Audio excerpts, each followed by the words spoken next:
So this is the case over here as well. कि French Revolution, as Parth said, revolution क्या होता है? It is a change. Change कब? When people bring when they are not happy with the ruler. Now the chapter over here is the same way. जैसे Bollywood styles में बताते हैं कि पहले main कुछ बता देंगे and then they go to flashback. तो यहाँ पे भी वैसे ही बताया. ये जो first paragraph है French Revolution, this is the thing कि जो main चीज the thing which happened there. This is the main part. Okay, so let us see. On the morning of 14 July 1789, ये डेट याद रखना बच्चा लोग. 14 July 1789 को क्या हुआ था? The city of Paris was in a state of alarm. The king had commanded troops to move in the city. Rumors spread that he would soon order the army to open fire upon the citizens. Some 7,000 men and women gathered in front of the town hall and decided to form a people's militia. They broke into a number of government buildings in search of arms. तभी क्या हुआ था? 1789 को the city of Paris. Paris सबको पता है किसका capital है? कौन से कंट्री का कैपिटल है? फ्रांस. Yeah. तो फ्रांस का कैपिटल है पेरिस एंड वहाँ पे क्या हुआ था? The state was alarmed. State of alarm means what?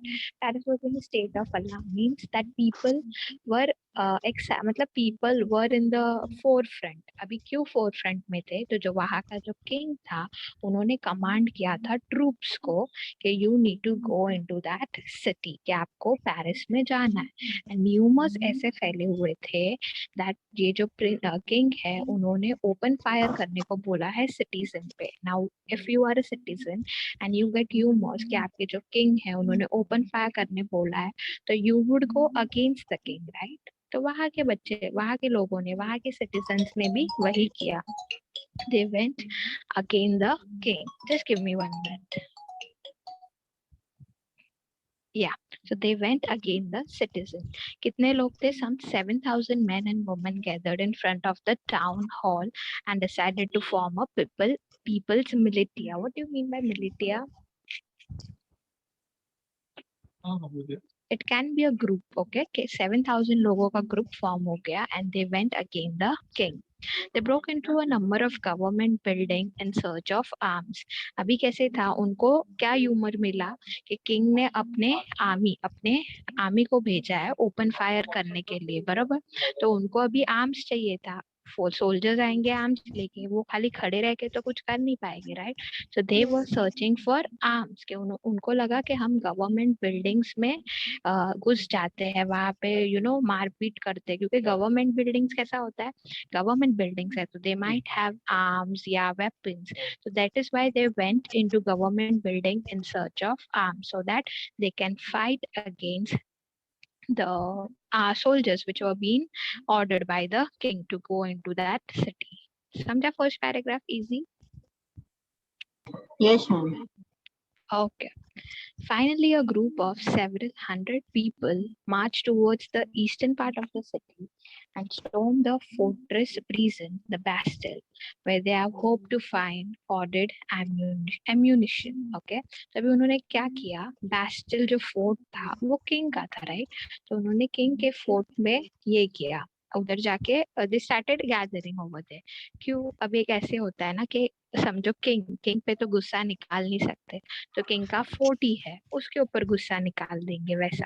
तो they went into the fort of Bastille. कितने लोग थे? Several hundred people. They march towards the eastern part of the city and storm the fortress prison. अभी वहां का जो prison था उनको क्या लगा कि प्रिजन में अगर हम लोग को वेपन्स मिल जाएंगे, तो इसीलिए उन्होंने जो प्रिजन था, जेल था, वो भी खुलवा दिया एंड वहां के लोगों को भी बाहर निकाल दिया. एंड जो बास्टिल फोर्ट था वहां पे जाके भी they went into to find hoarded ammunition. Ammunition मतलब अगेन वेपन्स, बच्चा लोग. तो they went in search of weapons. कहाँ पे? वो जो बास्टाइल फोर्ट था वहां पे. और जेल को भी वो लोग ने खोल दिया. In the armed fight that followed, the commander of the Bastille was killed and the prisoners were released.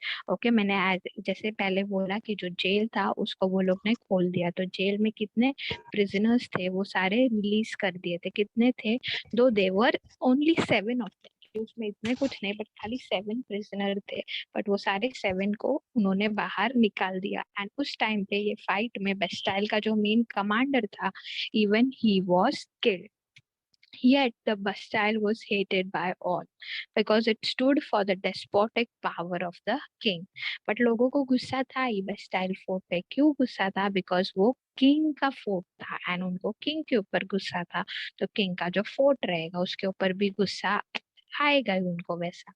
The fortress was demolished and its stone fragments were sold in the market. Fortress मतलब क्या? वही ये जो बस्टाइल का fort था वो ये लोग ने डिमोलिश कर दिया। डिमोलिश मतलब क्या? What do you mean by demolish? They destroyed it. The entire fort was, yeah, the entire fort was destroyed, and the stone fragments were sold in the market to all those who wished to keep a souvenir of its destruction. मतलब क्या?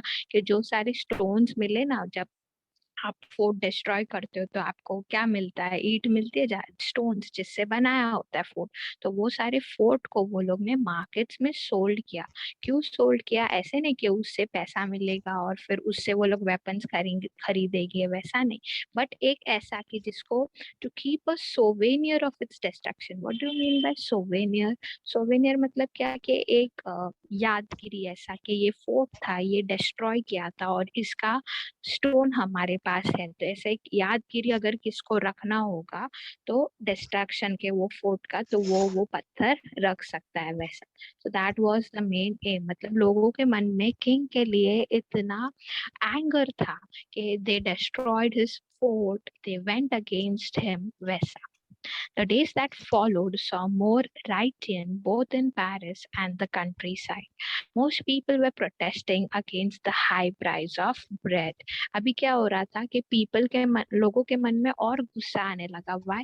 Because जो basic need होता है वो time पे खाने का, हमारे केस में अभी कैसे we have salt, normal bread, tea, जो बेसिक चीजों था उनके ऊपर उनका हाई प्राइस लगा दिया था। तो जो उस टाइम पे लोग ब्रेड खाते थे उसका हाई प्राइस कर दिया था, and that is why people had a reason to show anger towards the king.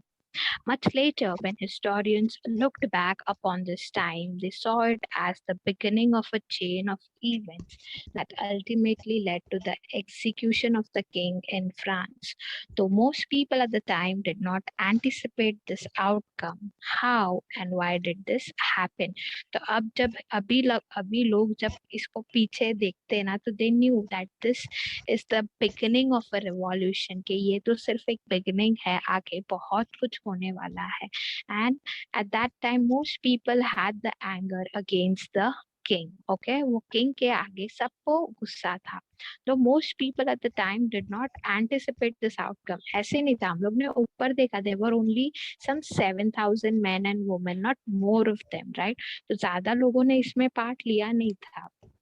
But how and why did this happen? But what was the reason कि ये क्यों हुआ? What was the reason कि ऐसा लोगों के मन में किंग के लिए इतना गुस्सा आ गया? ठीक है, so this is like the first part. समझा ये पूरा पैराग्राफ, पूरा 3 paragraph? Yes, ma'am. Yes, ma'am. Okay, आपको क्वेश्चंस भी पूछते हैं that how and when the French Revolution started, what was the main reason?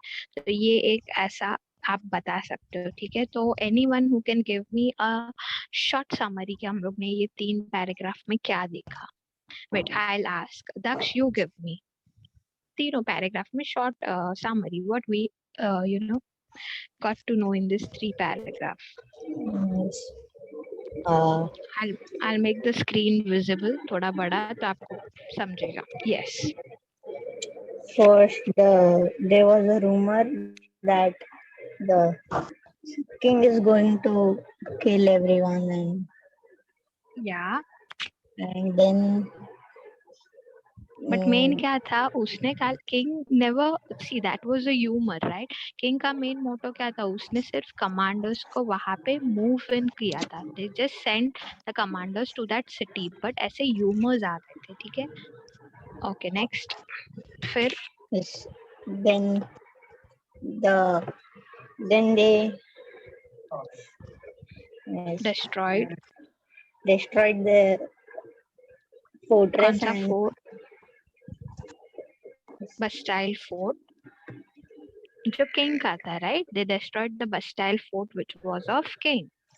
yes, and then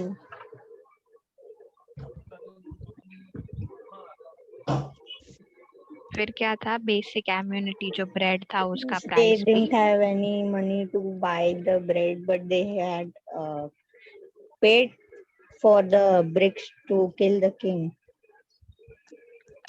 No, dear, it wasn't like that. They just sold the bricks into the market just as the sign के उस time के destruction का, as a memory that we have a brick which was demolished from the Bastille Fort. Okay, so it wasn't like that. Don't get confused. वो एक अलग चीज है. And then क्या हो गया? किंग का और एक गलती क्या हो गया कि उसने प्राइस जो बेसिक एम्यूनिटी थी उसका प्राइस बढ़ा दिया. तो पहले तो लोगों को मन में गुस्सा था ही किंग के लिए, अब और भी बढ़ गया. ठीक है, वैसा. चलो next. See, you can unmute yourself. This is the figure. Okay, this is the Bastille Fort, and यहाँ पे you can see figure 1, storming of the Bastille. Soon after the demolition of the Bastille, artist made prints commemorating the event. Okay, so this is the Bastille Fort, and ऐसा पूरा destruction हो रहा था. तो जैसे ही destruction हो गया, artists they got an idea कि okay हम Bastille Fort का painting या वैसा कुछ कर सकते हैं. ठीक है, so this is one of them. This is the Bastille Fort, and ऐसे पूरा destruction किया था. लोग आ गए थे सामने and everything happened. Next, तो ये था. ये एज आई सेड कि एक बॉलीवुड स्टाइल में कैसा होता है, पहले बता देते हैं कि हीरो मर गया, फिर फ्लैशबैक होता है. तो ये अभी हम लोग ने देखा दैट वाज फ्रेंच रिवॉल्यूशन के कैसे बस्टाइल फोर्ट डिमोलिश्ड हुआ, लोग कैसे anger people had anger for the king. But now we will see the flashback कि ऐसा सब क्यों हुआ. what was the situation के लोगों को इतना गुस्सा क्यों आया किंग के लिए, what was the reason, वो सब हम अभी देखेंगे. ठीक है, तो now the chapter over here starts. French society during the late 18th century. Okay, now वहाँ पे French society कैसी थी? In 1774, Louis XVI of the Bourbon family of kings ascended the throne of France. He was 20 years old and married to the Austrian princess Marie Antoinette. Upon his accession, the new king found an empty treasure. Okay, तो क्या हो गया? सी 1774 ऊपर जो हमने चीज देखी बच्चा लोग, ये कभी का था? 1789. मतलब पहले ये चीज हो गया और अब ये चीज हो गया 1789 का. बट अभी हम लोग फ्लैशबैक में जा रहे हैं कि ऐसे सिचुएशन क्यों राइज हुआ. तभी हम जा रहे हैं 1774 में. समझ रहा है आप लोगों को what is happening? Yes, ma'am. 1789 में हो गया है फ्रेंच रिवॉल्यूशन. हम पीछे जा रहे हैं कि लोगों को इतना गुस्सा क्यों आया किंग के लिए, वो हम देखेंगे. तो now we are into 1774 when Louis 16 was the king. Okay, Bourbon family का वो किंग था and he was just 20 years old. Okay, 20 years का था and बेचारे को पूरा king उसको king बना दिया. He was just 20 and he was made king and entire France was given into his hand. Yes. Ma'am इसको लुइस 60 क्यों दिया, क्यों 60 क्यों रखा है इसके इसमें? ये कैसे होता है बच्चा, जनरेशंस होते हैं. लाइक अभी उनके जो डैड होंगे ना वो 15 हो गए, फिर उनके जो ग्रैंडफादर हो गए ना वो 14 हो गए, वैसा. तो दैट परंपरा होती है ना, वो चलती आती है, वैसा होता है. तो that is why he has been given Louis 16. Okay okay ma'am. Okay, तो ये 20 इयर्स का था, इसको किंग बना दिया. ओके, एंड शादी भी करा दी. He was married to an Austrian princess Marie Antoinette. अभी लोगों को ऑस्ट्रियन सुन के ना दे गेट कंफ्यूज कि ऑस्ट्रेलिया का होगा. No, Austrian is just another small country besides France, छोटा सा, तो वहाँ की वो king थी, उससे उसका शादी कर दिया. Now, upon his accession, the new king found an empty treasury.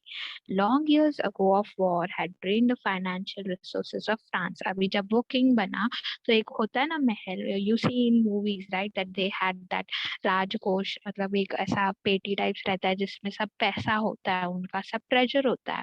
तो जैसे ये किंग बना, तो इसने देखा कि इसका जो ट्रेजर, मतलब वो जो पेटी था, वो तो पूरा खाली था, इट वाज एम्प्टी. सो अभी यहाँ पे रीजंस दिए गए हैं, ये सारे रीजंस है कि क्यों उसका वो जो ये होता है ना, द कैश, पूरा जो मनी होता है किंग लोगों का, वो क्यों एम्प्टी था. तो दीज आर द रीजंस. ये भी बच्चा क्वेश्चन में, एग्जाम में क्वेश्चन आता है, that why was the treasure of king empty. तो ये सारे रीजंस है. तो फर्स्ट रीजन क्या है, long years of war had drained the financial resources of France. Okay, कि फ्रांस का जो वॉर था बहुत सारे कंट्रीज के साथ होता जाता था, तो उस चक्कर में क्या होता है, अभी वॉर होता है तो सोल्जर्स जाते हैं, सोल्जर्स के लिए उनका प्रोटेक्शन चाहिए, again you need weapons. So for all of this, like war बोला तो इट्स वेरी कॉस्टली, बहुत खर्चा होता है, मनी लॉस होता है. तो that is why that was one of the reason जिसके वजह से एक उनका पैसे में प्रॉब्लम था. ठीक है, now we will see another reason. Another reason was, तो ये फर्स्ट रीजन हो गया. ठीक है, that long years ago of war had drained the resources, financial resources of France. Second is, added to this war, the cost of maintaining an extravagant court at the immense palace of Versailles. Okay, अभी उनके पास कैसा था, अलग से बड़ा बड़ा palaces था. Now, when you have big palaces, the maintenance of that palace is also more, right? कि एक सिंपल सी हिसाब है ना बच्चा, जितना बड़ा पैलेस होता है उसको उसका मेंटेनेंस उतना ही बड़ा होता है. व्हाई? बिकॉज उनका सिक्योरिटी का पैसा, फिर उनके खाने का पैसा, उनका इलेक्ट्रिसिटी एंड सबका पैसा ज्यादा होता है, तो maintenance of that places is high. तो फर्स्ट रीजन हो गया कि वॉर के वजह से उनके पैसे कम हो गए. Second was the maintenance of big big courts. So this becomes second reason. Third, under Louis XVI, France helped the 13 American colonies to gain their independence from the common enemy, Britain. The war added more than $1 billion livres to a debt that had already risen to more than 2 billion livres. अब क्या है, एक देखो बच्चा लोग, ये इधर है, अच्छा नहीं है क्या, just give me 1 second. ठीक, just give me 1 minute.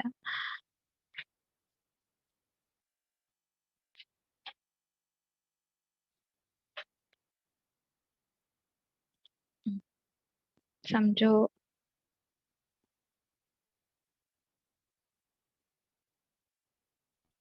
या Yes, ma'am. समझो ये ब्रिटेन है. ठीक है, यहाँ पे यू कैन सी, यहाँ पे राइट साइड में आई एम ड्रॉइंग, ये ब्रिटेन है कंट्री, ये यहाँ पे फ्रेंच कंट्री है. ठीक है, please don't mind my diagram. And ये यहाँ पे यूएस है, अमेरिका. ठीक है, अभी कैसे था, ब्रिटेन और यूएसए का फाइट चालू था. ठीक है, and at the same time France और ब्रिटेन का फाइट चालू था. ठीक है, नाउ ब्रिटेन का फ्रेंच के साथ भी झगड़ा चालू है, ब्रिटेन का यूएसए के साथ भी झगड़ा चालू है. Now USA decided to fight against Britishers, Britain. Okay, तो ऑब्वियस सी बात है, फ्रेंच का भी दुश्मन ब्रिटेन, यूएसए का भी दुश्मन ब्रिटेन, दुश्मन दुश्मन दोस्त हो गया. तो फ्रेंच ने हेल्प किया यूएसए को. समझा Okay, ma'am. Logic? Yes, ma'am. Yes. Yes, ma'am. या तो अभी थर्ड रीजन क्या था, देखो यहाँ पे, that under Louis 17 France helped the 13 American colonies to gain their independence from the common enemy Britain. क्योंकि फ्रेंच का भी एनिमी ब्रिटेन था, यूएसए का भी एनिमी ब्रिटेन था, तो फ्रेंच ने यूएसए को अपने फ्रीडम के लिए हेल्प किया टू फाइट अगेंस्ट ब्रिटिशर्स. अभी ऐसा नहीं मैंने बोला हाँ भाई मैं तेरे को हेल्प करूंगा, सिर्फ बोल के तो होता नहीं है ना. तो व्हेन उनके सोल्जर्स का प्रॉब्लम होगा तो अपना अपना सोल्जर्स भेजना, अगर उनका शॉर्टेज ऑफ फूड है तो अपना फूड भेजना। तो उस चक्कर में फ्रांस का पैसा कम हो गया, बराबर। सोल्जर्स भेजे तो उतने पैसे कम हो गए, खाना भेजा तो उतना पैसा कम, सोल्जर्स भेजा, फिर बहुत सारे रीजंस होते हैं। तो उस चक्कर में when they were helping USA, तो उस चक्कर में क्या हो गया कि उनका ये कम हो गया, मनी कम हो गया, समझा। तो that is why here it is written common enemy Britain. The war added more than 1 billion libraries. अभी लाइब्रेरीज क्या होता है बच्चा लोग, ये देखो यहाँ पे आई शो यू, यहाँ पे मीनिंग दिया है। लाइब्रेरी मतलब क्या, it is a currency in France उस टाइम पे, बट वो 1794 के बाद डिसकंटिन्यूड हो गया। अभी जैसे हमारे में रुपीज होता है, तो उस टाइम पे it was known as library. तो कितना उनको कॉस्ट किया, 2 billion libraries. Lenders who gave the state, just 1 second.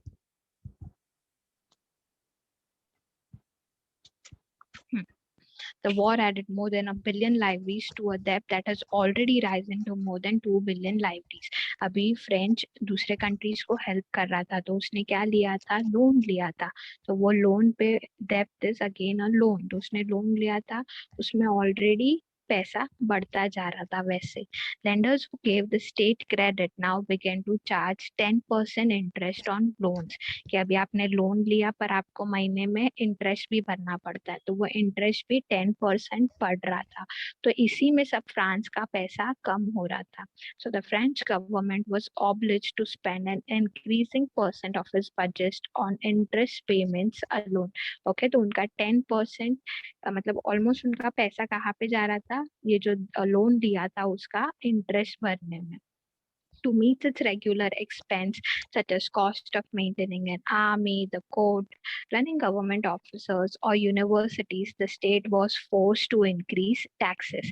As I said, कि पैसा तो उनका जा ही रहा है, पर उनको और किसमें उनका कॉस्ट जा रहा है, तो आर्मी के मेंटेनेंस में, कोर्ट का मेंटेनेंस में, गवर्नमेंट ऑफिसेस, यूनिवर्सिटीज को मेंटेन करना है, उसके लिए पैसा चाहिए, बट उनके पास पैसा था ही नहीं। So they had only one option, कि वो उन्होंने क्या किया, उन्होंने अपना टैक्स इंक्रीज किया। ठीक है, yet even this measure would not have sufficient. अभी देखो टैक्स का क्या सिस्टम है, आई विल शो यू। ये यहाँ पे डायग्राम आप लोग देख सकते हो on the right hand side. This is the French colony. उसमें कैसा है, see first state is clergy. Clergy मतलब क्या, the people who are related like higher superior people related to church, priest, fathers and वो सब जो बड़े बड़े लोग हैं, वो फर्स्ट स्टेट में आ जाते हैं क्लर्जी में। सेकंड में आते हैं नोबिलिटी। नोबिलिटी मतलब क्या बच्चा लोग, कि जैसे उस टाइम का जो किंग है, तो किंग के रिश्तेदार, या you know people who are related to noble family, they come into second state. And third state में कौन आता है, ये बड़े लोग और प्रिंस वाले फैमिली को छोड़ के जो सब बच जाते हैं बेचारे, कोई भी, it can be a businessman, teacher, professor, farmers, labours, servants. Basically ये प्रिंस, ये जो चर्च वाले एंड नोबल फैमिली को छोड़ के जो भी बच जाते हैं, वो सारे आ जाते हैं थर्ड स्टेट में.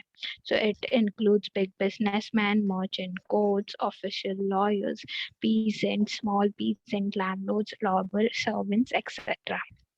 समझा. This was the division of French society उस टाइम पे. अब कैसे था बच्चा लोग, इसमें एक प्रॉब्लम था. इसमें क्या प्रॉब्लम था कि ये जो फर्स्ट और सेकंड ये लोग थे, first and second state people, they were free from paying taxes. ठीक है, इनको नो टैक्स था, इनको जरा भी टैक्स नहीं था. वेरिन ये जो बेचारे थर्ड वाले थे, उनको टैक्स पे करना पड़ता था. दे were suppose to pay tax. Fine, समझा इतना यहाँ तक? Yes, ma'am. Fine. See, so now the person the king decided कि मेरे पास एक ही ऑप्शन है, मुझे टैक्स बढ़ाना पड़ेगा, तो उसने डिसाइड किया कि मैं टैक्स बढ़ा देता हूँ.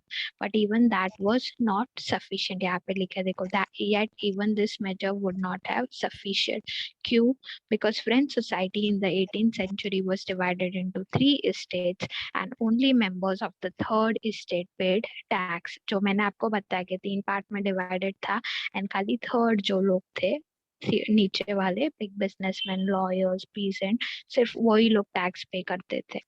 Now, the society of estate was part of the feudal system that dated back to the Middle Ages.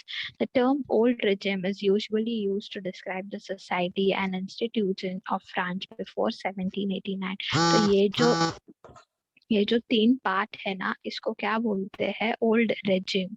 ये कब तक नाम दिया था? 1789 तक ये जो डिस्ट्रीब्यूशन है उसको ओल्ड रेजिम नाम दिया गया था. Understood? Figure 2 shows how the system of estates and French society was organized. Peasants made up to 90% of population. ठीक है, अब ये जो थर्ड पॉपुलेशन था, थर्ड स्टेट था, उसमें मेजॉरिटी लोग पीसेंट थे एंड पीसेंट का पॉपुलेशन कितना था? 90%. However, only a small number of them owned the land they cultivated. हाँ, अभी समझो 90 लोग हैं, उसमें से सिर्फ 10% ऐसे होंगे जिनका खुद का लैंड होगा. बाकी सब कैसे थे? They use to work for king. King क्या करता था उस टाइम पे?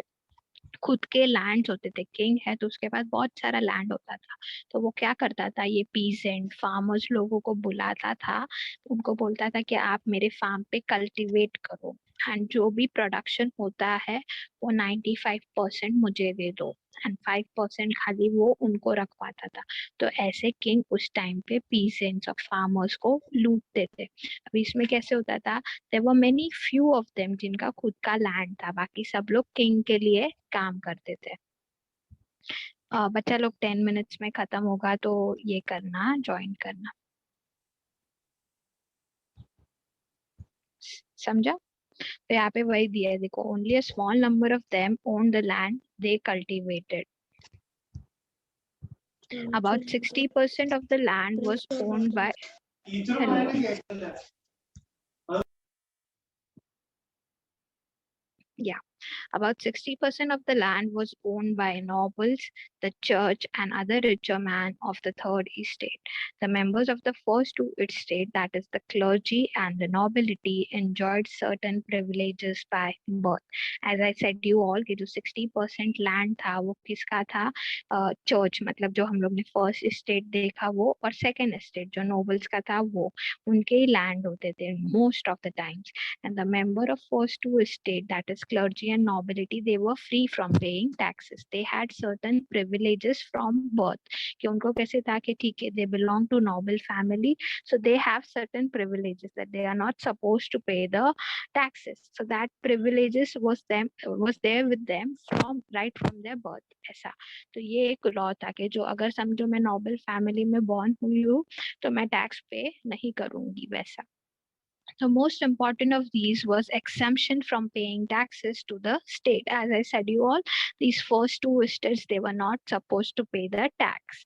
The noble further enjoyed feudal privileges. Feudal privileges मतलब क्या? कि वही जो थर्ड estate के लोग हैं, like the farmer is working for them, so they will give a particular amount to these nobles and फिर ये nobles उनके ऊपर काम करेंगे. वैसा तो बेचारा मेहनत थर्ड पर्सन करता है, बट उनको पूरा अपना प्रोडक्शन जाके फर्स्ट 2 पर्सन को देना पड़ता है, वैसा. This included feudal dues which they extracted from the peasant. तो ये feudal dues वही जो मैंने आपको अभी बताया कि कैसा होता है, वो बेचारे काम करते हैं और उनको अपना प्रोडक्शन उनको देना पड़ता है, फर्स्ट 2 को. किंग हो गया या नोबल्स हो गया, उनको अपना प्रोडक्शन या जो भी कॉस्ट आता है वो उनको दे देना पड़ता है. ये नोबल्स बस वही बैठ के एंजॉय करते हैं. Peasants were obliged to render services to the lord, to work in the house and fields, to serve in the army, or to participate in building roads. So what peasants used to do, they used to work for these lords या maybe the king. उनके लिए वो लोग काम करते थे. तो कैसे काम करते थे? मे बी उनके फील्ड में काम करेंगे या मे बी उनके घर पे काम करेंगे, वैसा. अभी ये एक चीज हो गया कि जो नोबल थे, पीजेंट थे, उनको अपना एक टैक्स किसको देना पड़ता था, जिनके लिए वो लोग काम करते थे. Now the second tax, the church too extracted shares of tax called tithis. Okay, तो अभी church क्या करती थी, उनके पास से tax लेती थी और वो नाम क्या था, tithis. You may call it tithes or you may call as tithi. तो तिथि यहाँ पे मीनिंग दिया है, देखो, a tax levied by the church comprising 1/10 of agriculture production. कि अगर मैंने 100% कुछ राइस उगाया है तो उसमें से 10% मुझे चर्च को देना पड़ता है एज अ टैक्स. तो 1/10 जो भी आपने प्रोड्यूस किया है उसमें से 1/10 आपको चर्च को देना पड़ता है. And finally all members of the third state had to pay tax to the state. तो एक टैक्स वो लोग किसको पे करते थे, जिसके लिए वो लोग काम करते थे. एक टैक्स वो लोग चर्च को पे करते थे. This include a direct tax called taille and a number of indirect taxes which were levied on articles of everyday consumption like salt or tobacco. तो ये तो वो लोग चर्च को देते थे, जो तिथि था वो. एंड ठेल ठेल या तैली, आप कैसे भी उसको प्रोनाउंस कर सकते हो, दैट वाज पे टू स्टेट. तो बेचारे लोगों को 3 टाइप का टैक्स पे करना पड़ता था. And then everyday consumption, like everyday consumption क्या होता है, people consume salt, people consume tobacco, people consume bread. तो एवरीडे ऑब्जेक्ट पे भी टैक्सेस लगा दिए गए थे. The burden of financing activities of the state through taxes was borne by the third estate alone. अभी क्या हो रहा था कि जो भी सारा टैक्स पे करना पड़ता था वो सिर्फ थर्ड स्टेट पे करती थी, not the first and second. समझा यहाँ तक? Yes, ma'am. Yes, ma'am. Okay. ये 3 टाइप्स हम लोग ने देखा, उसमें से थर्ड स्टेट जो है उनको ही सब टैक्स पे करने पड़ते हैं, and first 2 are free from tax. Next see यहाँ पे दिया है, this poor fellow brings everything, grains, fruits, money, salad. The fat lord sits there ready to accept it all. He does not even care to grace him with a look. ठीक है, कि ये बेचारा मेहनत करता है और जो भी उसने प्रोड्यूस किया, समझो खेती बाड़ी कर रहा है, फार्मिंग कर रहा है, एंड फार्मिंग से जो सारे फ्रूट्स आए या जो सारा मनी आया वो बेचारे उनको इनको देना पड़ता था, एंड ये सिर्फ बैठ के उनको लूटते थे. तो यहाँ पे लिया है see, the more the devil has the more he wants. Okay, कि उसके पास इतना सारा था तो भी उसको और ज्यादा चाहिए. एंड यहाँ पे लिखा है, the noble man is the spider and the pheasant is a fly. के जो पीसेंट है, जो बेचारा काम करके ला रहा है, he is a fly and the noble man is a spider. Now this question activity आप लोग पहले ट्राई करना, समझना अगर आपको समझता है, और else we will discuss it later. Now, the struggle to survive. See, नाम समझ रहे हो, the struggle to survive, कि अगर आपको जीना है तो उसके लिए भी आपको survive का मतलब you need to struggle, कि एक normal जीने के लिए भी आपको struggle करना पड़ रहा था. That was the case in French. अभी इतना मतलब एक normal जीने के लिए भी क्यों struggle करना था, तो we will see.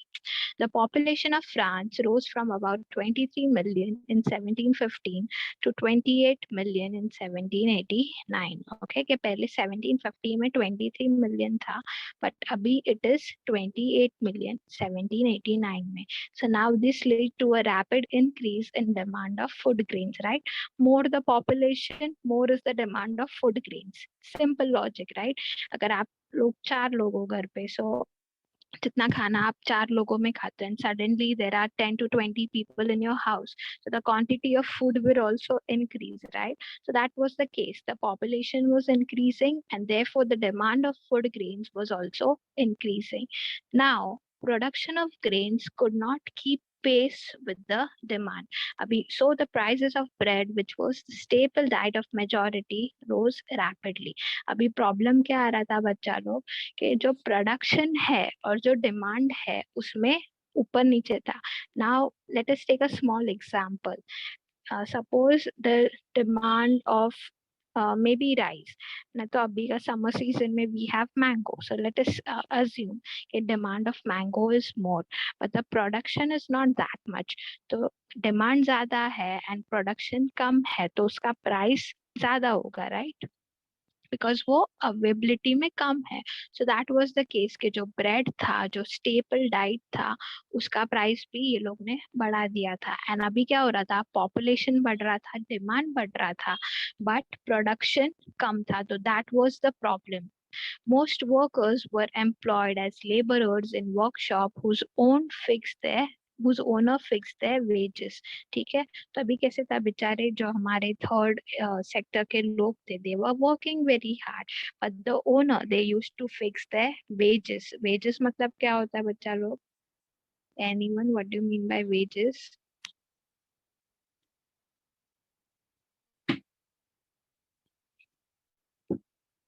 Anyone, rough idea?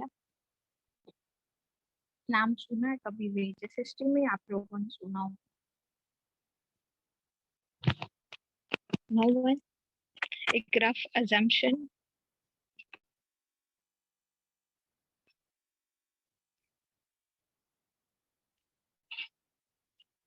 ठीक है, fine. Wages is basically a particular kind of amount, you can say, जो आप लोगों को पे करना पड़ता है आपके ओनर को. तो workers, they had to pay a fixed amount of wages, but wages did not keep pace with the rise in prices. So the gap between the poor and the rich widened. अभी क्या हो रहा था, demand बढ़ रहा था, सब चीजें बढ़ रहा था, बट ये लोग ने क्या किया था, ओनर्स लोगों ने, कि जो पर्टिकुलर अमाउंट है, अभी ऐसा नहीं कि प्रोडक्शन कम हो रहा है, हमारे पास इतना प्रोडक्शन नहीं है, तो आप जो मुझे फिक्स एक अमाउंट देते हो वो कम कर दो, वैसा नहीं. वो जो अमाउंट था वो उन लोग ने फिक्स ही रखा था. So the gap also increase, that now the poor people, they were not able to pay the tax because उतना प्रोडक्शन हुआ ही नहीं है ना. अगर प्रोडक्शन ही हुआ नहीं है तो वो लोग टैक्स कैसे भरेंगे? तो ऐसा नहीं किया था ओनर्स लोग ने कि ठीक है टैक्स में कम कर देता, वो टैक्स का अमाउंट इतना ही रखा था. So that is why things became worst